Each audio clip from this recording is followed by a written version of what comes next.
There are those seconds in the Bundestag that change everything. Seconds in which laughter rolls through the chamber like a wave and everyone believes they have finally exposed a member of parliament. But just 3 seconds later, the unbelievable happens. The entire chamber rises to applause. That's exactly what happened that afternoon when everyone was speaking. Weidel and Friedrich Merz triggered a laugh directed at her. What followed was a slugfest the likes of which Parliament has rarely seen. Intrigue, a rhetorical move, a recent turning point and an ending that no one had foreseen. If you want to know how you can become the center of attention in just 3 seconds, definitely stay tuned. And if stories like these fascinate you, click like now and subscribe so you don't miss any further revelations. The scene began harmlessly enough. The agenda item was a debate on economic policy. The chamber was full, the rows tightly packed, the atmosphere tense but routine. Friedrich Merz had just spoken. His words seemed as clear and pointed as usual. As he sat down, everyone's eyes turned to MP Alice Weidel, who was now taking the podium. A murmur broke out at the very first sentence. Weidel spoke about figures, forecasts, and decisions made by the government, which she described as unrealistic. Her voice was sharp and controlled, but her tone was provocative. And then, after half a sentence, it happened. Merz leaned back, grinned broadly, and suddenly burst out laughing, loud and unmistakable. The laughter spread like a spark. A few MPs giggled, then entire rows of them laughed, until finally the entire chamber erupted in a chorus of mockery. The president smiled wryly, without intervening. Weidel stood motionless at the podium. The laughter crashed against her like a storm. It was those 3 seconds that looked like a defeat. But they were precisely the turning point. Weidel slowly lowered her gaze, as if she were thinking. Then she raised her head again. Her face was impassive, but her eyes sparkled. She waited until the laughter had subsided and began in a calm voice. It's interesting. You're laughing at me and you're laughing because Mr. Merz laughed. But do you know what you're really laughing about? You're laughing about the problems of millions of people who are affected by these figures. Quote, the room was slammed shut. The laughter stopped abruptly. She continued. You're laughing while small businesses struggle to survive every day. You're laughing while families barely know how to pay their bills. And you're laughing because a man up front is taking on the role of the clown. Her words cut like a knife. Her gaze went straight to Merz, who immediately straightened up again, his smile frozen. He wanted to react, but the cameras had already captured everything. His laughter. Weidel's response didn't pause. Let me tell you one thing. If you really think it's funny that our country is stumbling economically, then you should ask yourself whether you're sitting in the right place.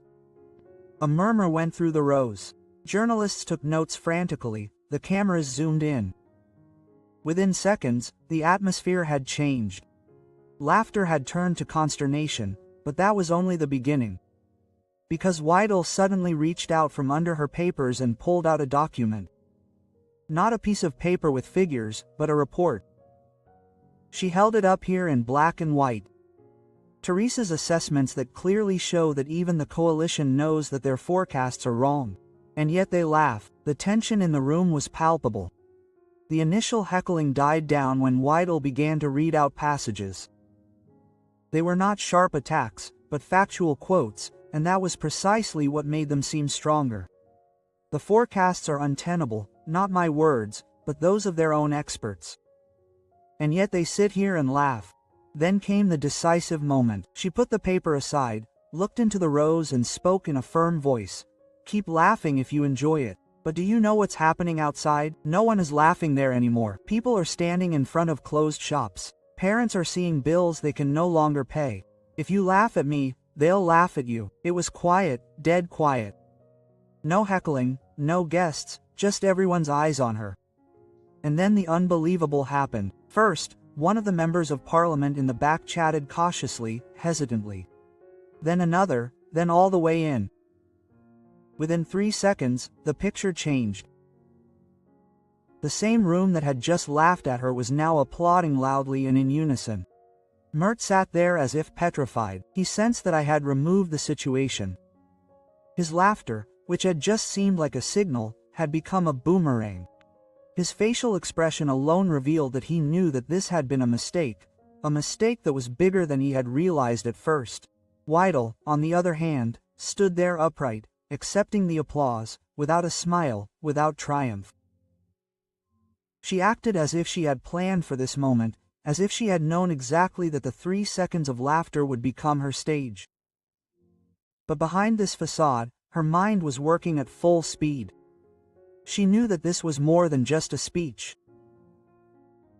It was the beginning of an intrigue that she could use or destroy, because as suddenly as the applause had come, it could just as quickly change again.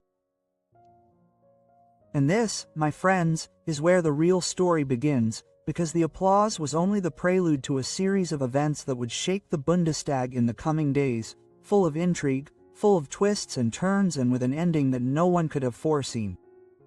If you want to know how this moment escalates further and how Weidel turns the applause into a weapon, definitely stay tuned. Write in the comments whether you believe that politicians can plan such twists and turns or whether it was all just luck. And don't forget to subscribe to the channel so that you don't miss the continuation by a second. The applause in the plenary chamber was like a clap of thunder. No one had expected the mood to change so radically. Just 3 seconds ago, Elise Weidel had been the butt of laughter and jeers, and now members of parliament from all sides stood up and clapped as if they had just agreed to a speech that would make history. For Friedrich Merz, this was a humiliation the likes of which he had rarely experienced. He, who had initiated the laughter, now sat there like the man whose mockery had been turned on him. Anger flashed in his eyes, but he forced himself to remain outwardly calm. He knew that every wrong move, every wrong expression would be caught immediately and broadcast in all the media in seconds. Weidel was still standing at the lectern. Her face was impassive, no smile, no exaggerated gesture. Only her eyes betrayed that she knew exactly what had happened. She let the applause die down, waited until silence returned, and then continued calmly. This moment here shows what it's really all about. It's not about me. It's not about Mr. Merz. It's about the credibility of this house. A sentence that didn't hit home, not because it was new, but because it acts like a bridge. Recently, all members of parliament had to think about what the images outside would show. An entire parliament laughing at a woman and then realizing that it was laughing at people who were currently having serious problems. But what no one suspected at that moment was that behind the scenes, intrigue was already beginning, because the applause had not only shaken the ranks, but had also set in motion shifts in power. In the evening, a small group of CDU members of parliament gathered in a back room. They were not part of Merz's inner circle, but had felt alienated by him for months. That was his mistake, said one. He laughed at them and now he seemed to be the one to blame. Another nodded. Maybe it's time we took advantage of that. Meanwhile, Weidel sat in her office, her hands clasped around a cup of coffee, thinking. The applause was a triumph, but she knew it was dangerous, because now she was the center of attention. And in the Bundestag, that meant everyone was looking for a weakness, a mistake, proof that she had manipulated or staged something. Her closest aides stepped in. That was perfect, one said enthusiastically. The pictures are going viral. Social media is full of them. You are the star of the day. Quote. Weidel raised her head. A star? No, but I sent a signal and that means that now I will be attacked. And she was right. That same night, a text message was sent via confidential channels. Sender unknown. We know that this was planned. We know that there was a document. If you continue, we will publish everything. Quote. A shiver ran down her spine. Who was who and which document? They meant. The next morning, the newspapers were full of headlines. Weid turns the tables. From laughter to applause. A historic moment. March on the defensive. Commentators debated whether Merz's laughter was unprofessional or whether Weidel had hit the jackpot. Merz herself issued a press release. The laughter was a spontaneous reaction. Ms. Weidel seized her moment, but politics are not decided by headlines, but by content. But behind closed doors, he raged. He called together his closest and most trusted friends. Find out everything you can possibly know about this transcript that she showed. I want to know who leaked it to her. At the same time, another dynamic began. Some SPD and Green MPs whispered in the hallways. Mars is in trouble. Maybe we can isolate him. They saw the opportunity to weaken the CDU-CSU through internal tensions. Meanwhile, Weidel received another anonymous message. This time it was a picture, a blurry shot of herself talking to a man she didn't know in a cafe. Below it was simply written, "We are watching you." She took a deep breath. She knew that she was now in the middle of a game that was bigger than a speech in the Bundestag. Someone wanted to scare her, put her under pressure. But who were they? Political opponents from other parties? Or did the attack come from within the CDU? Perhaps even from her own parliamentary group. The game continued in the Bundestag itself. At the next session, Mars tried to regain the initiative. He stepped up to the lectern and spoke of responsibility, seriousness, and policy. But every sentence came across as a defense, not an attack. Weidel had taken the momentum away from him and he knew it. But she made the mistake of quoting another document, an internal document that was not supposed to be public. A member of parliament immediately jumped up. "Where did you get that from? It's confidential." The president called for order, and at that very moment many people realized, because she was in possession of information that she shouldn't have. Suspicion was in the air. Did she have helpers in other parliamentary groups, or was someone deliberately passing these documents on to her in order to cause chaos? Merz saw his chance. He leaned towards the microphone and spoke in a cutting voice. "Ms. Weidel, if you believe that you can conduct politics with illegally obtained documents, then you should ask yourself how much longer that will last, because those who play with intrigues will ultimately fall for them themselves." He was met with heckling from all sides, but this time there was no laughter, no applause. It was chaos. Weidel sensed that the wind was changing. The applause from the day before was still in people's minds, but now skepticism was mixed in. Was she just the voice of truth, or was she part of a staged event? And that's exactly where the real power struggle began. Who controlled the narrative? Who determined what the public believed? Friends, this is the moment when you should write to me in the comments. Do you think Weidel was just lucky here, or is there a planned ruse? And don't forget to subscribe to the channel, because in part 3 you will find out how this intrigue escalated in the background and who really pulled the strings. The third week after the laughter scandal began like a political spring. Berlin was in a state of emergency. Every step in the Bundestag was monitored by cameras. Every guest was analyzed. The video in which Weidel turned the entire chamber into applause after Mach's laughter has now been viewed millions of times online. But behind this apparent triumphal scene, the cracks were beginning to appear. Weidel knew that the applause was only a brief victory. What was now beginning was a much more dangerous game. The anonymous messages she had received in the last few days left no doubt. Someone not only wanted to weaken her, but also lure her into a trap. The documents she had quoted last time were lying in her office. Internal papers that were never allowed to be made public. She looked at the sheets of paper and asked herself, who is playing this on me? And more importantly, why? Her closest aide entered and placed a tablet in front of her. "Alex, do you see this?" It was a video that had just gone viral on social media. In it, a supposed insider claimed that Weidel had been in contact with a mole in the CDU for weeks who had been deliberately feeding her internal information. The speaker was anonymous, his voice distorted, his face pixelated, but the message was clear. She was being portrayed as part of a plot. Weidel narrowed her eyes. "This is not coincidental," she muttered. "This is orchestrated." Meanwhile, Mars was sitting in a crisis meeting with his fears and confidants. His tone was frosty. "She wants to destroy me," he said. "But she won't succeed. We're turning the narrative around. From now on, she's the one who's using illegal methods. She's the one who's plotting, not me. An advisor nodded. We just have to lay a trail. If the public believes that she's getting her information through dubious channels, the applause from back then will become a footnote. Then she'll be seen as a pawn, not the victor. The strategy was clear. Mars wanted to turn the page, but the real bombshell dropped the next day. Shortly before a new debate, each parliamentary group in the Bundestag received anonymous envelopes containing copies of emails, sender, date, and content. Everything looked authentic.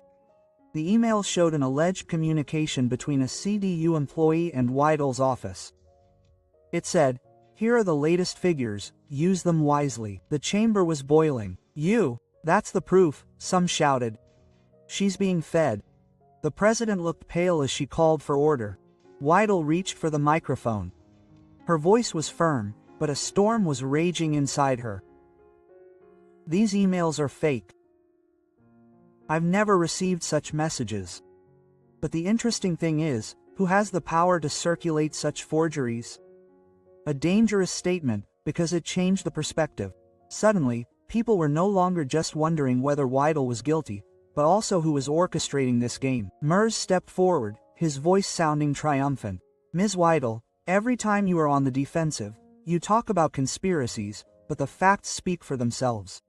You have access to documents that you are not allowed to have, and that is no coincidence. Applause erupted in the ranks of the CDU-CSU.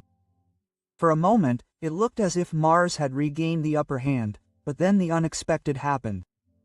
A young member of parliament from the Green Party stood up. Mr. Merz, he shouted, if these emails are genuine, then please submit to an investigation, because then it will not only affect Ms. Weidel, but also your party, which is leaking information to the outside world. A murmur went through the chamber. Suddenly, the focus was no longer just on Weidel, but also on the CDU-CSU itself. Was there a mole there? Was there really someone who was leaking information? Weidel took advantage of the confusion. She stepped up to the lectern, her voice quieter this time, almost imploringly. Just look what is happening here. Today you laugh, tomorrow you clap, the day after tomorrow you scream, but always because someone in the background is pitting us against each other. The question is not whether I have documents or not. The question is, who wants to divide us and why? The room fell silent. It was a sentence that went far beyond her role. Meanwhile, behind the scenes, a man sat in front of a laptop. Black suit, slicked back hair, an anonymous office. He typed a new message that was sent to Weidel's cell phone. They understand slowly, but not quickly enough. Weidel read the message during the break, felt her heart beating faster. She knew that someone out there was playing a game at the highest level. Someone who was exploiting both Mars and herself. In the evening, the news programs switched to special programs. Headlines flickered across the screens. Fake emails, intrigue in the Bundestag, pressure on Mars, mole in the CDU-CSU, Weidel countered with accusations of conspiracy. In the talk shows, experts debated whether Weidel was really the victim of a plot or part of one. And why did Mars react so uncontrollably? Public opinion wavered. Some considered Weidel courageous because she turned the tables. Others saw her as a reckless player. Merz, on the other hand, appeared battered, his sovereignty eroding more and more with each passing day. But everyone agreed on one thing. This was no longer a normal political exchange of blows. This was a power struggle that went deeper. Friends, this is exactly where the story comes to a head. In part 4, you will find out who is really behind the plot and why the applause that triggered it all was not just a scene in the Bundestag in the end, but the key to a much bigger truth. If you feel this tension, click like now and write in the comments whether you believe that there really is a mole. And don't forget to subscribe to the channel, because the finale will surprise you. The Bundestag was like a powder keg that morning. Everywhere, members of parliament were whispering. The press besieged the entrances, cameras were trained on every face. Everyone knew that today would decide whether Alice Weidel would be exonerated as an intriguer or rehabilitated as an unwilling victim, and whether Friedrich Mars still had enough authority to keep his ranks united. Weidel entered the chamber with a cool look. Another anonymous message vibrated in her pocket. Today, the mask falls. Be prepared. She closed her eyes briefly, then put the device aside. She had learned that these messages were not just threats, but signposts. Someone in the background was controlling events, and today it would become clear who was already in his seat. But what was prepared? His eyes darted over the rows of his parliamentary group, searching for loyalty and finding uncertainty instead. Too many were now wondering whether there was a mole working in their own ranks. The president opened the session. She had barely finished speaking when a member of parliament from the DSPD jumped up. Madam President, in light of recent events, I request an immediate debate on the alleged intrigues and leaks in the Bundestag. The chamber was in an uproar, but no one seriously objected. The stage was set. Weidel was the first to be invited to the lectern. She stood up straight and looked into the cameras. A few days ago, everyone was laughing, and 3 seconds later they were applauding. Not because I had said anything special, but because they realized that the laughter was at the expense of the citizens outside. Since then, we have been witnessing a spectacle: fake emails, alleged moles, targeted campaigns. But the question remains the same: who benefits from the silence? Everyone was waiting when suddenly a CDU member of parliament stood up, the same one who had contradicted Mars in the weeks before. He slowly stepped into the middle, microphone in hand. I know who benefits from it, he began firmly, because I was part of it. A murmur escaped through the chamber. Cameras zoomed in, journalists held their breath. I forwarded the information, he continued. Not because Ms. Weidel had demanded it, not because I wanted to support her, but because I wanted to show how easily this house can be thrown into chaos, because I was fed up with the way power is played out here. Mer jumped up. You traitors, you have pushed us all into the abyss. But the member of parliament remained calm. No, Mr. Merz, I only held up a mirror. You laugh, you clap, you shout, but you are no longer thinking. And that is precisely why I was able to start this whole fuss with a few documents and a few photos. Weidel stood as if petrified. One thing fell like scales from her eyes: the anonymous messages, the targeted leaks. It was not an invisible network, not a foreign service. There was someone in the middle of them who, out of frustration, wanted to blow up the system. The president tried to restore order, but it was impossible. The chamber exploded with heckling, outrage, angry demands for resignation. The member of parliament lowered the microphone as if his mission had been accomplished. But Weidel did the unexpected. She stepped back to the lectern, her voice clear, almost calm. You see, that is precisely the problem. All it takes is one individual to express dissatisfaction and we allow ourselves to be incited against one another. Mr. Merz, they laughed at me, the others clapped, then they accused me. But in the end, we all fell victim to the same game. We forgot that we were supposed to work for the people outside, not for intrigues inside. The chamber fell silent. Matt looked at her, for the first time without anger, but with a kind of tired respect. He slowly stepped forward. You are right about one thing, Ms. Weidel. We let ourselves be used. I did as well as you. And then something happened that no one had expected. Mars held out his hand to her, a symbolic act in front of the cameras. Weidel hesitated only a moment, then she shook it. The applause that followed was different than before. Not mocking, not surprising, but heavy, earnest, almost relieved. That same evening, the parliamentary groups jointly decided to set up a committee of inquiry. The aim? To expose the structures that had made intrigues and leaks possible in the first place. For the first time in years, the parliament seemed united for a moment. The news said, from laughter to unity, a historic day in the Bundestag. Weidel was celebrated, Mars was reinstated, and the member of parliament who had masterminded the intrigue resigned. Weidel sat locked in her office, looking at her mobile phone. No new messages. The invisible shadow had disappeared. She knew she had not won, neither had Mars. But Parliament had learned a lesson, and that was precisely the happy ending, that a moment of ridicule, a brief applause, had triggered a chain of intrigues that ultimately resulted not in division but in a piece of new unity. Dear viewers, if you found this story exciting, press like and write in the comments whether you think such intrigues could also happen in reality. And don't forget to subscribe to the channel so that you don't miss any of these gripping stories.